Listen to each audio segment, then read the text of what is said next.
So today, the dementia leveled up.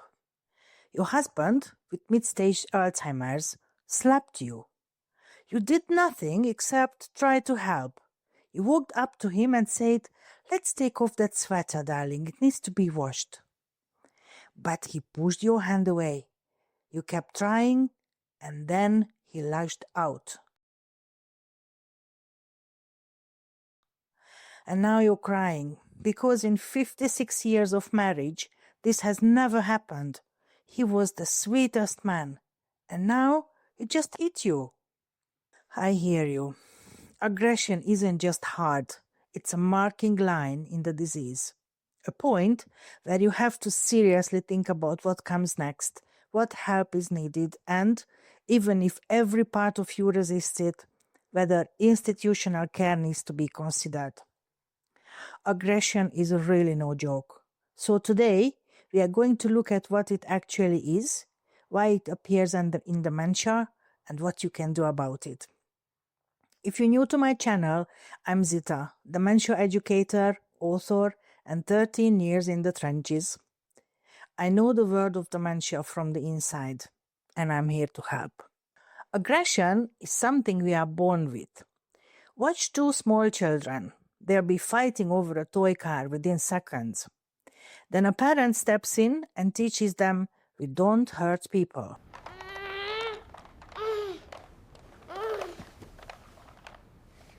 Stop fighting, you two. That's the whole job of growing up, really. Not eliminating aggression, you can't eliminate it, but learning to regulate it.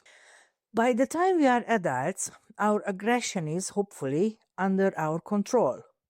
No matter how much I might want to punch a colleague on a bad Tuesday, I don't.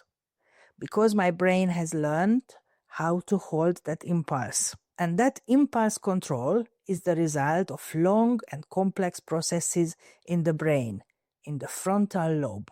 Put your hand on your forehead, smooth it back. That area is your frontal lobe. One of its most important jobs is managing our impulses, waiting, delaying, or suppressing them entirely. The problem is that the frontal lobe is also one of the most vulnerable areas in the brain, and dementia damages it badly, often early in the disease. And when the frontal lobe deteriorates, it's a disaster. The entire control system goes with it, and the raw primal impulse to fight is there, with nothing to tell it to stop. Nothing is saying, "Calm down, there's no danger." The unregulated emotion, in your case, your husband's anger and frustration, remains. And that's what you're seeing, the lashing out, the rude words, the snapping. But here's the thing, understanding why it happens is only half of it. The other half is knowing what exactly sets it off. And that's where it gets interesting. So let's talk about triggers. Like the trigger of a gun. Pull it, and an explosive reaction fires instantly. In dementia, a trigger is whatever sets off the aggression. And the tricky thing is, it's not always obvious. You might have some idea, or you might have no clue at all. But there's always a reason, always. And our job is to find that reason. So the number one trigger is contradicting them. We never argue with a person who has dementia. We never ever say, "That's not right, you're wrong." Because in their world, they are convinced they are right. And the moment you push back, however gently, the brain registers it as a threat. So write it on the wall. The person with dementia is always right, even when they aren't. I know how hard it is. You're probably thinking, "I can't just agree with things that are so not true." But here's the thing, it doesn't matter whether you are right.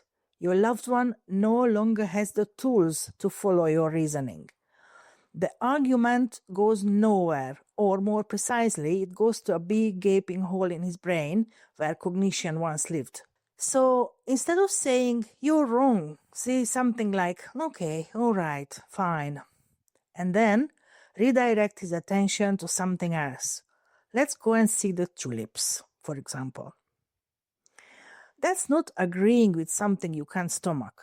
It's recognizing that being right has no value here. The only thing that has value is keeping the day as calm and close to normal as possible. It's all right, dear. You're safe. Come, let's sit down for a little while. I'm right here with you. And if you're too upset to do that, which is completely human, just leave the room. Walk around the house, get some fresh air, come back after 10 minutes. Look after yourself. The next trigger is something nobody thinks of. So your husband is sitting quietly in his chair. You notice his sweater is stained again, and you walk straight up to him and start helping him take the pullover off. What just happened from his perspective? His brain processes information much more slowly now. By the time he's even registered that someone has entered the room, you are already pulling at his clothes. His declining brain didn't get the message that you were coming to help. It only got this: someone unexpectedly invaded my private space and grabbed me. That's a threat. And that's when he lashed out. This is what I call touching out of the blue. And here is what to burn into your brain. Touch that comes out of nowhere is a surefire recipe for aggression. Touch is a very powerful stimulus. It always needs to be prepared, announced, and given time to land, especially with a person who has dementia, because the time gap between information arrives and the brain processes it is much wider than you would expect. Don't forget, your loved one's brain is full of sticky stuff that makes processing slow and hard and pretty unreliable. So next time, slow down, walk over calmly, speak first. Darling, I'm going to help you with your sweater. I'm doing a wash today. Then pause. Let it settle. Then touch gently. I know you are tired. I know you're fed up. And I know you just want to get it done and forget about it. But this one change, announcing before you touch, will prevent a significant number of incidents.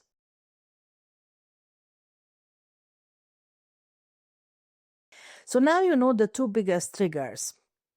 But here is what most people never do with that information, and that is playing detective. When you have calmed down, ask yourself, what was it? What was the trigger? What happened right before the incident? Was there an unannounced touch? Tense atmosphere? Did I disagree? Bear in mind, there's always reason for aggression. It's not always obvious, and sometimes it takes real detective work. But when you do find the trigger, you have a chance to manage it.